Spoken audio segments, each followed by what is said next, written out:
எதிர்வரும் உள்ளூராட்சி மன்ற தேர்தலுக்கான அங்கீகரிக்கப்பட்ட பிரதிநிதிகளை நியமிப்பது தொடர்பாக தேர்தல் ஆணையகம் சிறப்பு அறிவிப்பு ஒன்றை வெளியிட்டுள்ளது.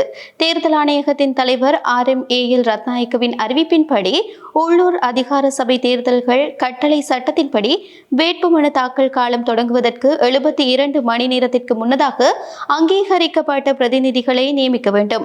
அதன்படி மார்ச் மாதம் 3ஆம் தேதி வேட்புமனு அறிவிப்புகள் வெளியிடப்பட்ட 336 உள்ளூராட்சி நிறுவனங்களுக்கான அங்கீகரிக்கப்பட்ட அரசியல் கட்சிகளால் அங்கீகரிக்கப்பட்ட பிரதிநிதிகளுக்கான நியமன கடிதங்கள் மார்ச் மாதம் 14ஆம் தேதி காலை 8:30 மணிக்கு முன்னர் ஒவ்வொரு உள்ளூராட்சி மன்றத்தின் தேர்தல் அதிகாரியிடம் சமர்ப்பிக்கப்பட வேண்டும். சுயேட்சை குழுவின் தலைவர் வைப்பு தொகை செலுத்தும் போது அந்த குழுவின் வேட்பாளர்களின் ஒருவரை அதன் அங்கீகரிக்கப்பட்ட பிரதிநிதியாக நியமிக்க முடியும் என்று தேர்தல் ஆணையகம் தெரிவித்துள்ளது.